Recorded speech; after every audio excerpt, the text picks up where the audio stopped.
Voilà. Boa noite. Uau, normalmente as pessoas que me conhecem sabem que eu sou muito tranquila, mas eu estou profundamente emocionada. Muito obrigada. Então, vamos lá. Obrigada. Senhoras e senhores, boa noite. Eu gostaria de cumprimentar o senhor embaixador da França, meu caro amigo presidente da Câmara, Patrick, e gostaria de saudar a todos por meio de uma mulher, uma amiga sem limites, cuja vida se pauta pelas liberdades, a expansão do saber, do conhecer, a literatura, a verdade e a coragem de questionar sempre e de viver os tempos futuros. A escritora e imortal da Academia Brasileira de Letras, Rosisca d'Asti Oliveira.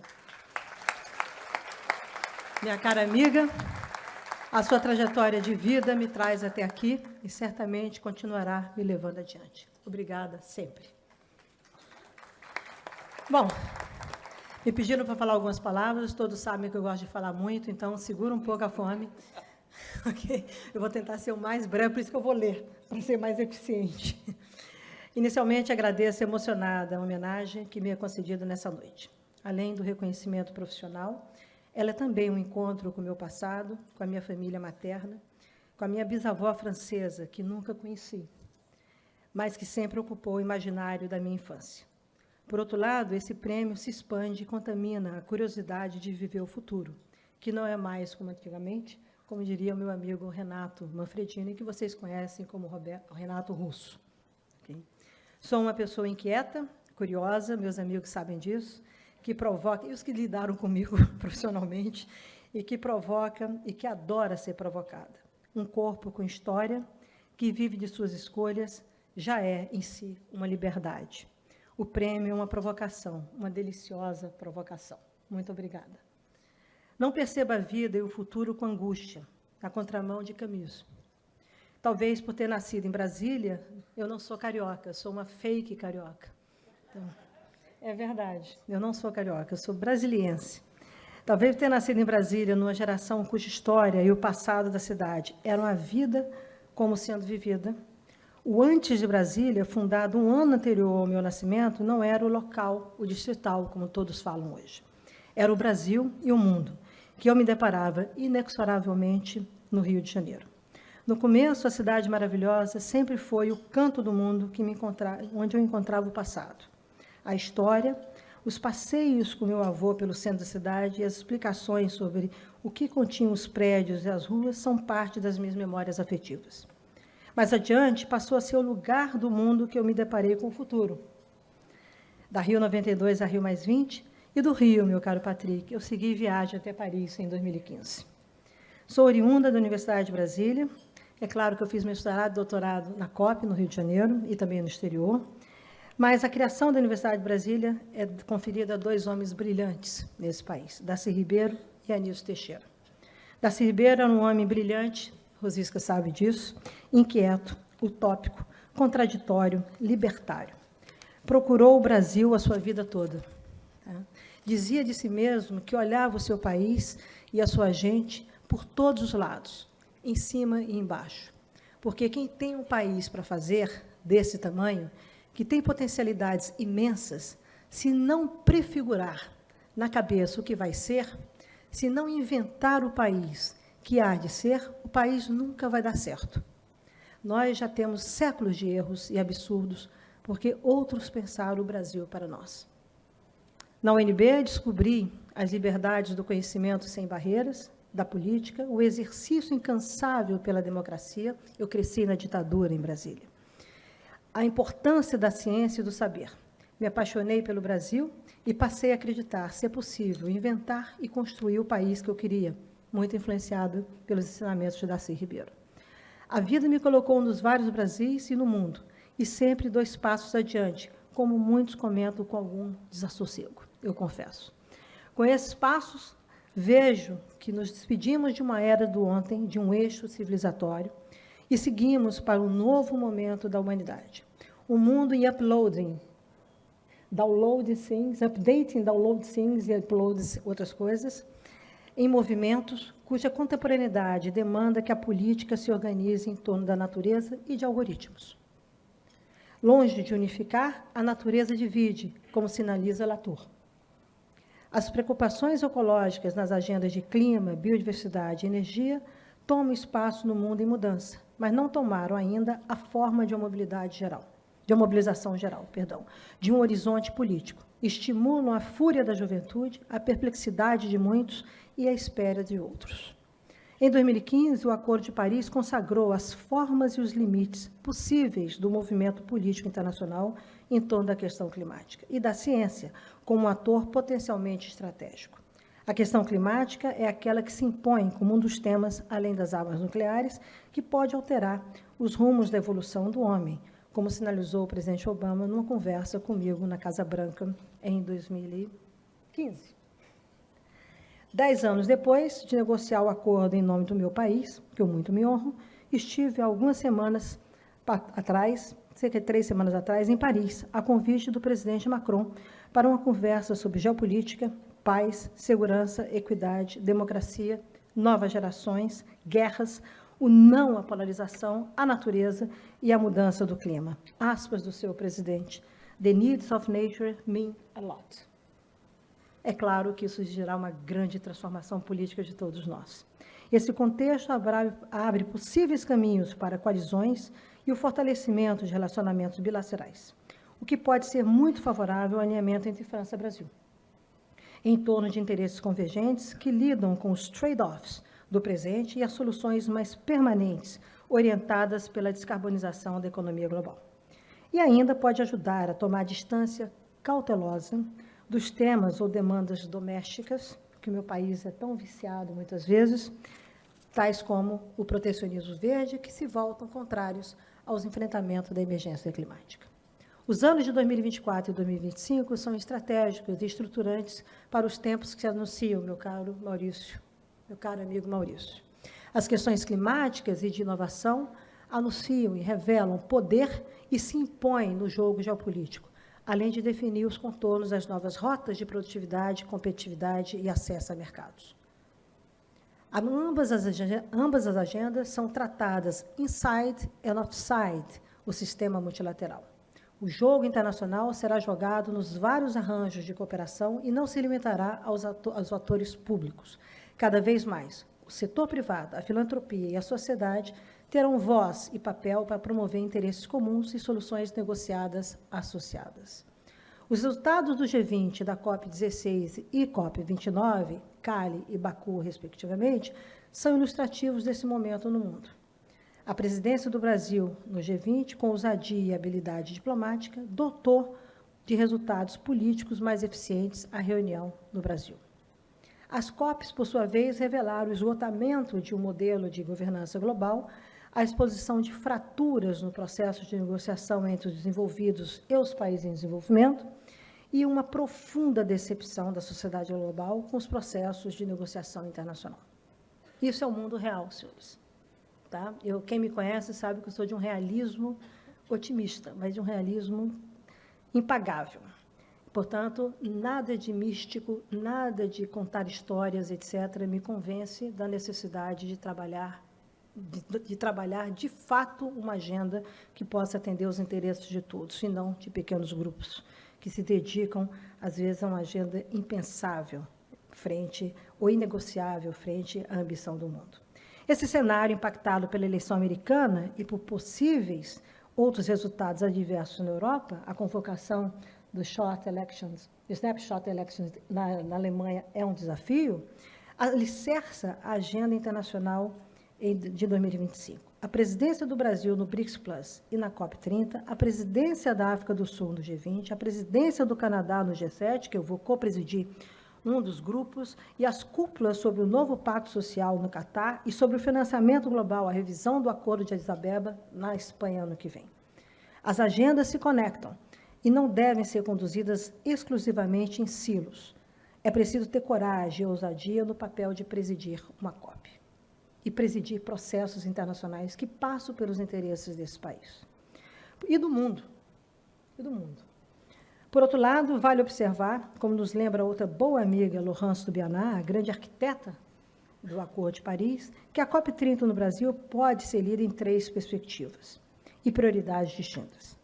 COP30 como Paris Plus 10, são 10 anos do Acordo de Paris, a COP30 como a COP na Amazônia, não da Amazônia, e a COP30 como o Brasil no mundo das COPs.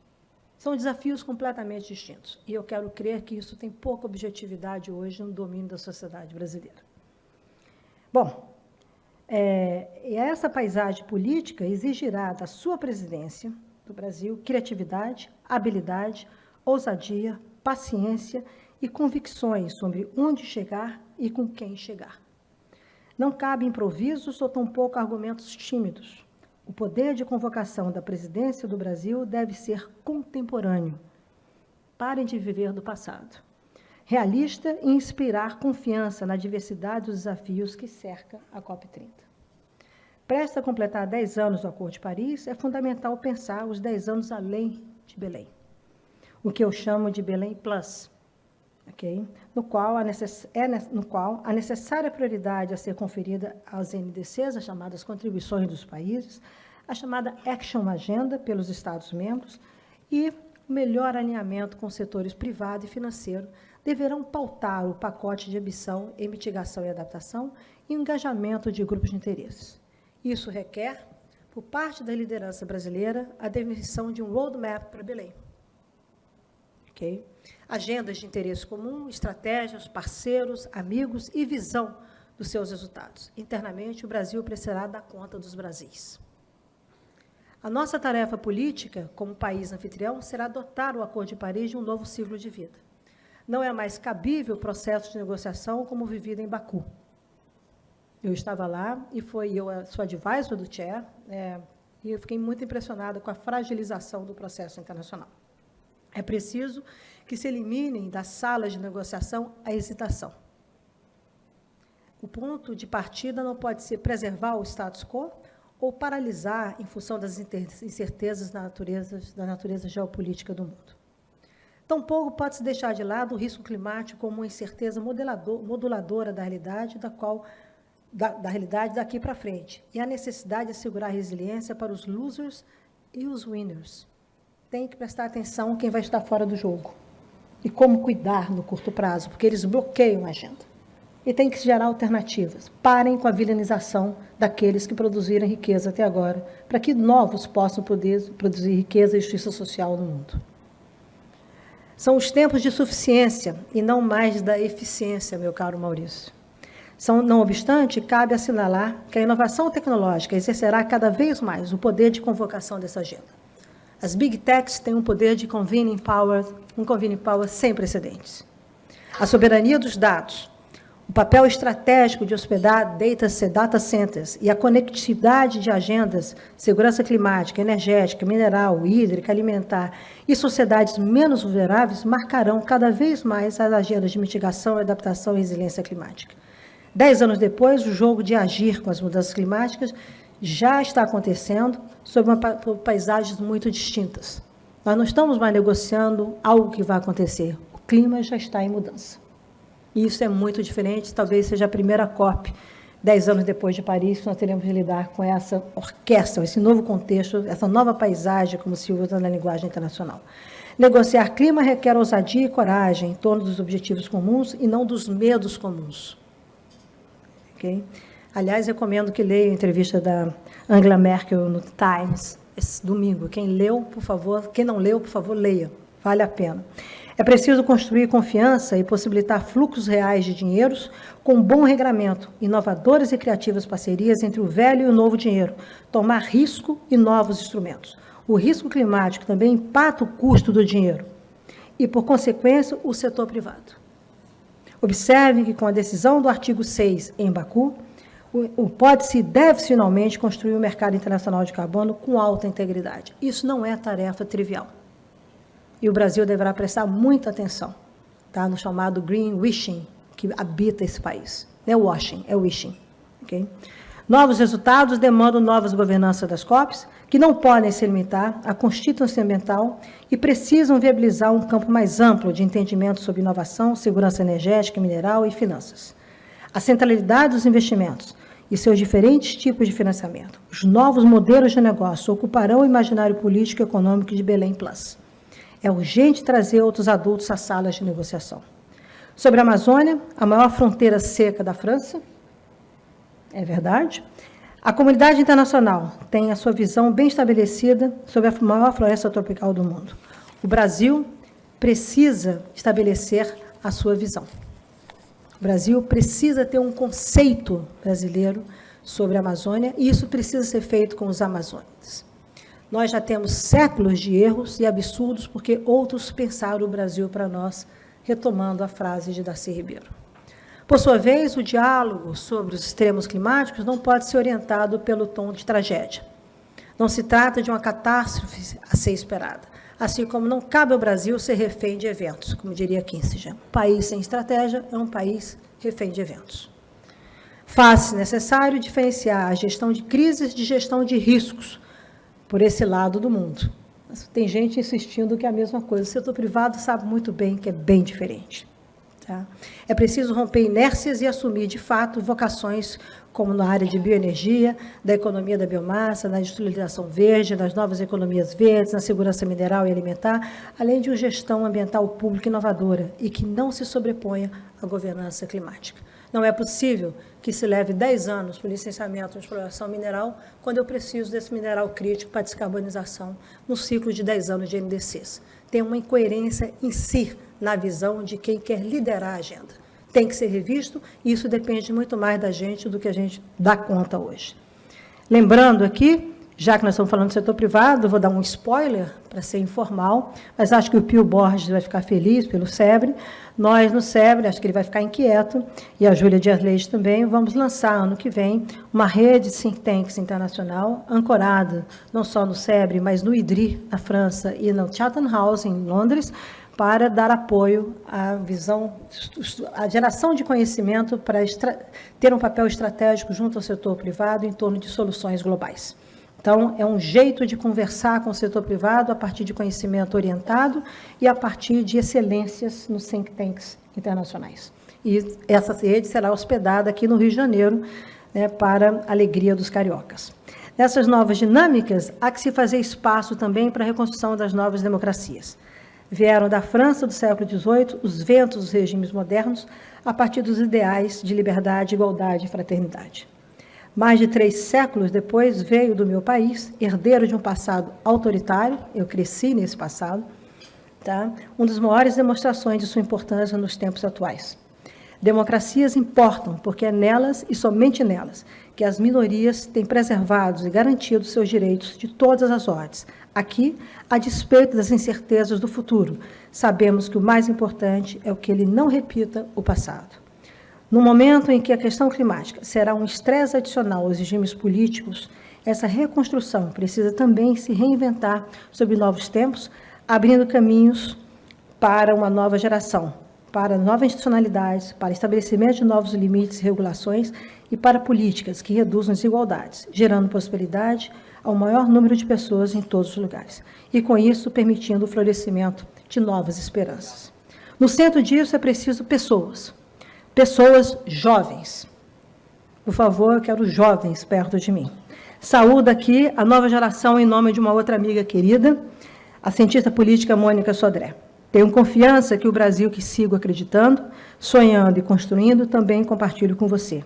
É preciso coragem para seguir viagem com outros atores ao seu lado, dividir palcos e cenas e acreditar que há outras capacidades e pessoas com a mesma determinação em alinhamentos. Viver, senhoras e senhores, exige autoria. O destino se cumpre na medida em que se escreve. Que o nosso presente e o nosso futuro espelhem nossas grandezas e essa coragem de ser brasileira e mulher. Vamos lá, então, ser felizes, como Rosisca sempre me recomenda. Merci a todos, bom jantar. E vamos lá, o Brasil dá conta de que vem por aí. Obrigada a todos. Obrigada.